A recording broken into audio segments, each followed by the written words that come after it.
আসসালামু আলাইকুম। লাউ গাছে কাটিং করলে কি হয় আর না করলে কি সমস্যা হয়, আজকে ভিডিওতে একটু ক্লিয়ার করার চেষ্টা করব। তো আপনাদেরকে একটু দেখাই। আমার এই গাছটা এই গাছটার মেন প্রথম অনজি কাটিংটা, এই যে প্রথম অনজি কাটিং ছিল কিন্তু এইটা। হ্যাঁ, তো এইটার পরে আপনার এইখান থেকে একটা ব্রাঞ্চ বেরোইছে, একটা ব্রাঞ্চ বেরোইছে, এই পাশ থেকে আরও একটা ব্রাঞ্চ বেরোইছে। তো এটা থেকে যেটা বেরোচ্ছে এটা হচ্ছে 2G কাটিং। হ্যাঁ, তো 2Gর পরে 2Gতে মোটামুটি পুরুষ ফুল আছে, কিন্তু 2Gতে বেশিরভাগই পুরুষ ফুল। তারপরের খেলাটা দেখেন, 2G থেকে 2Gটা যখন আমি কাটিং করে দিছি, 2Gটাও কিন্তু কাটিং শেষ। এটা যখন কাটিং করে দিছি, এরপরে যেটা বেরোইতেছে মানে 3G কাটিং, যেটা 3G কাটিং থেকে যেটা বেরোইতেছে সেটা হচ্ছে এইটা। এইখানে দেখেন, এইখানে হচ্ছে যে আসল খেলা। এই যে দেখা যায়, এই যে এটা কিন্তু জালি। এরকম শুধু একটা না, এই যে একটা দেখেন, এই একটা ব্রাঞ্চ বেরোইছে, এই ব্রাঞ্চ থেকে এই যে জালি। প্রত্যেকটা গিটে গিটে এই একটা, প্রত্যেকটা গিটে গিটে দেখাই আপনার। এই যে, হ্যাঁ,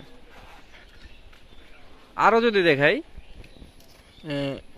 এই যে এইটা দিয়ে দেখাই, এই যে একটা, এই একটা আপনার, এই যে এটার ভিতরে কিন্তু জালি, এটার ভিতরে ছোট জালি। এরকম মানে যতগুলো আছে সবগুলোর মধ্যেই আপনার এই সেম।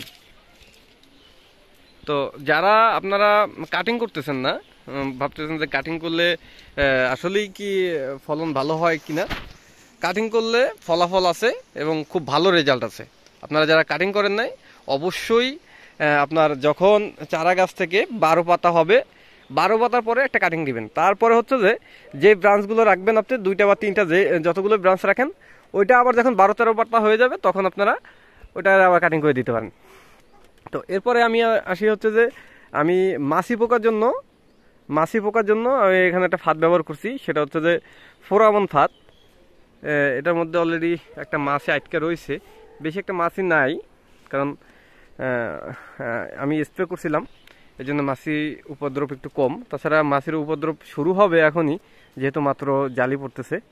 তবে আরেকটু জিনিস খেয়াল করতেছি, সেটা হইতেছে আপনার এই যে পাতা ছোপ ছোপ দাগ, এটা এটা সম্ভবত বোরন স্প্রে করতে হবে।